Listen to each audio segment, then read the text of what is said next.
Bahasa Melayu ni macam tak ada nilai. Seluruh negara di ASEAN ni mempunyai penduduk yang boleh bertutur bahasa Melayu. Jadi tidak ada sebab kenapa kita tidak boleh menjadikan bahasa Melayu sebagai salah satu bahasa ASEAN.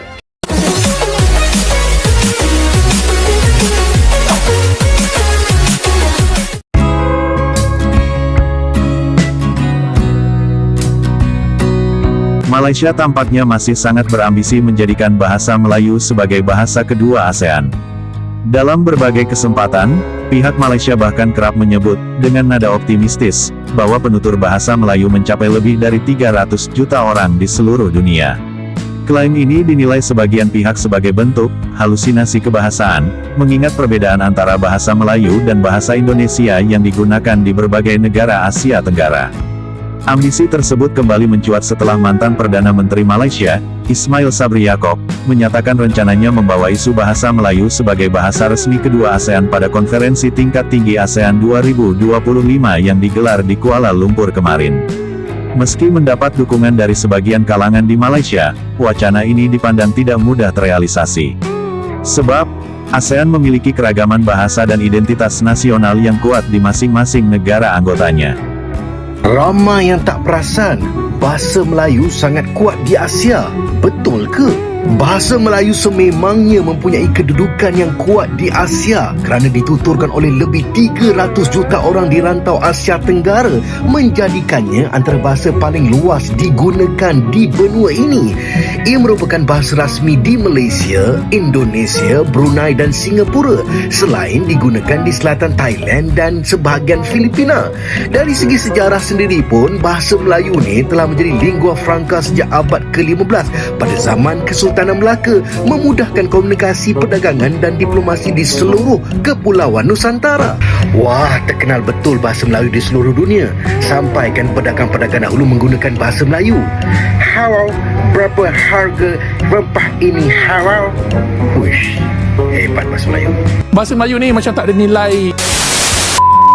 Dan cuma saya nak tanya kepada Ibu Menteri, adakah DBP bekerjasama dengan MOSTI dan juga badan-badan lain dalam usaha munsyi-munsyi bahasa ini untuk mengeluarkan kata-kata kunci yang baru sesuai dengan perubahan zaman dalam bidang sains dan teknologi? Maknanya kita tak bergantung sangatlah kepada terjemahan langsung daripada bahasa Inggeris. Sebaliknya kita sendiri menamakan konsep ataupun apa-apa bentuk fenomena ataupun bentuk AI. Apakah munsyi-munsyi bahasa kita ada yang dilatih dalam bidang ini seperti mana tahun 70-an, 80-an dahulu, dan kita pun dah lama tak ada pendeta. Selepas Zaba, pendeta. Siapa lagi selepas Zaba? Jadi anak muda nampak bahasa Melayu ni macam tak ada nilai masa depan ataupun komersial ataupun saintifik. Jadi mungkin Menteri boleh cerahkan kepada kami sebab ini soalan dasar. Terima kasih Yang Berhormat Macang. Saya ingat seperti mana yang saya tegaskan dari Tan Sri Speaker bahawa soal berkaitan dengan pelantikan munsyi dan melihat bagaimana penggunaan bahasa Melayu mesti terus dipertingkatkan dan menjadi kewajipan kerajaan itu adalah berdasarkan kepada apa yang kita sebut sebagai rekayasa program di peringkat kementerian. Memang ada kerjasama dengan MOSTI dan juga pelbagai kementerian lain juga untuk memastikan bahawa soal bahasa ini terus diperkukuhkan.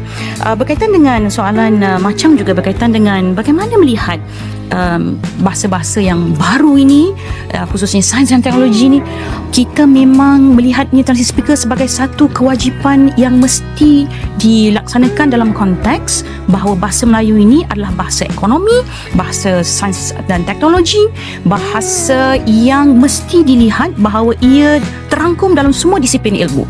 Sebab itu dalam konteks Dewan Bahasa dan Pustaka, kita juga sudah mengeluarkan beberapa siri kamus yang terkait rapat dengan contoh segmen sains dan teknologi, contoh undang-undang, contoh pertanian. Semua ini Yang Berhormat Macang adalah berkaitan dengan terminologi bahasa kita sendiri. Jadi saya ingat nanti saya nak minta Dewan Bahasa dan Pustaka bagi hadiah dekat Macang lah kamus-kamus bahasa ini, supaya Macang pun boleh bantu kita dalam melibatkan soal melihat bagaimana perkembangan bahasa ini sedang berlaku dengan sangat baik dalam negara, dan istilah-istilah itu Tan Sri Speaker lahir daripada sebuah institusi yang sangat penting dalam negara yang telah melakukan proses pengayaan bahasa bertahun-tahun, iaitu Dewan Bahasa dan Pustaka. Dalam sejarah perkembangan bahasa Melayu, kita banyak meminjam istilah Sanskrit, istilah jauh kuno, bukan Melayu, sekitar 60%. Seorang profesor dari Malaysia pernah menyampaikan pandangan menarik mengenai akar bahasa Melayu.